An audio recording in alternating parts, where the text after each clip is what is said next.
इस वीडियो में हम लोग डिस्कस करने वाले हैं थर्ड फ्लोर का हीट लोड कैलकुलेशन। ठीक है, थर्ड फ्लोर हमने ग्राउंड फर्स्ट सेकंड कर लिया, अब आया थर्ड फ्लोर। थर्ड फ्लोर में आप देखेंगे क्या क्या है यहाँ पे। तो एक क्लासरूम यहाँ पे दिया हुआ है, क्लासरूम 1, ये क्लासरूम 2, क्लासरूम 3 एंड क्लासरूम 4। यहाँ मेल टॉयलेट है, एक फीमेल टॉयलेट है। तो हम लोग क्लासरूम का हीट लोड करेंगे।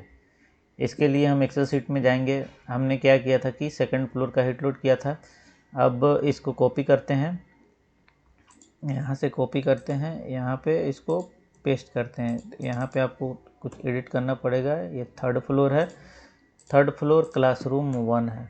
ओके, तो इसको कॉपी करके यहाँ पे पेस्ट कर लो आप। अब जो वैल्यू था पुराना वाला, इसको हम लोग 0 0 कर देते हैं। पूरा 0 हो गया, ये 0 हो गया। ओके, यहाँ पे ऑक्यूपेंसी 0 हो गया। उसके बाद सबसे पहले हम लोग देखेंगे ऑक्यूपेंसी कितना है। ऑक्यूपेंसी के लिए यहाँ पे देख सकते हैं 63 दिया हुआ है। ठीक है, तो 63 ऑक्यूपेंसी है यहाँ पे जो स्टूडेंट होगा यहाँ।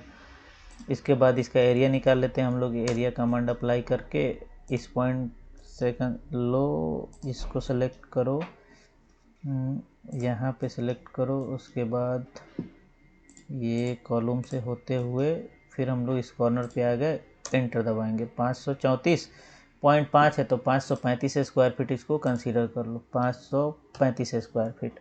अब देखो यहाँ पे क्या करना है।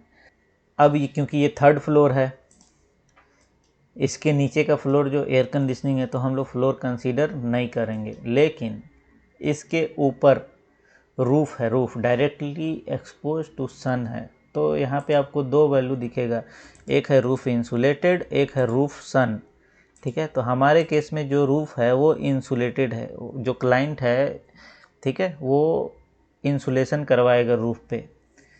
अगर रूफ पे इंसुलेशन नहीं कराएगा, अगर हम रूफ सन में डालेंगे तो हीट लोड में काफ़ी फ़र्क पड़ेगा। मैं आपको करके दिखाता हूँ। तो इस क्लासरूम का रूफ कितना होगा, जितना इसका फ्लोर एरिया होगा। तो हम लोग रूफ इंसुलेशन में क्या करते हैं, 535 स्क्वायर फीट अभी डालते हैं। 535 स्क्वायर फीट रूफ में मैंने डाल दिया। ठीक है, फिर नेक्स्ट आते हैं। अब डायरेक्शन, डायरेक्शन के लिए आपको यहाँ से कॉपी करना है इसको, बेस पॉइंट। उसके बाद कंट्रोल V करना है, यहाँ पे इसको क्लिक कर दो, स्केल अप्लाई करो, ये आ गया। अब ये नॉर्थ वाल, नॉर्थ वेस्ट साउथ ईस्ट आ गया। ठीक है, नॉर्थ वाल कितना है 28.3, यहाँ पे 28.3 मल्टीप्लाई बाई 11, एक नॉर्थ वाल 311.3 आ गया। नॉर्थ वाल 311.3 आ गया। उसके बाद यहाँ पे वेस्ट वॉल आपका है, वेस्ट वॉल कितना है 18.11, 18.11 मल्टीप्लाई बाई 11 हाइट, ये आ गया 199.2, 200 कंसीडर कर लेते हैं इसको। तो वेस्ट वॉल में आपका आ जाएगा 200।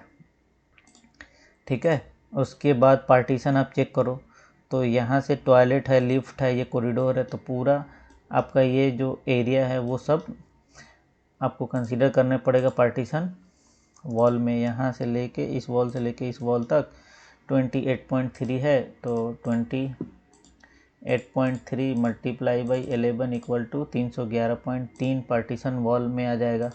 ओके, तो पार्टीशन वॉल में 311.3 हम इंटर कर देंगे। ये हीट लोड आपका कंप्लीट हो गया इस रूम में। ठीक है, ये जो वॉल है ये कॉमन है, तो दोनों तरफ एसी है, तो यहाँ पे कोई कूलिंग लॉस हमारा नहीं होने वाला है, इसलिए इसको कंसीडर नहीं करते हम लोग। अब मैं आपको बताता हूँ, अब अगर रूफ इंसुलेशन और रूफ सन डायरेक्ट में क्या फ़र्क है। आप देखेंगे रूफ इंसुलेशन में अगर हमने डाला तो CFM और टनेज कितना आ रहा है 1600 और 6.8।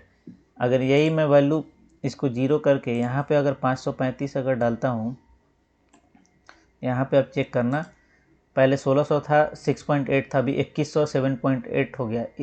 काफ़ी टनेज में आपका एयर कंडीशनिंग में आप जब कैपिटल कॉस्टिंग करेंगे तो काफ़ी फ़र्क आएगा। ठीक, इसलिए क्लाइंट यहाँ पे अपने रूफ को इंसुलेट करेगा।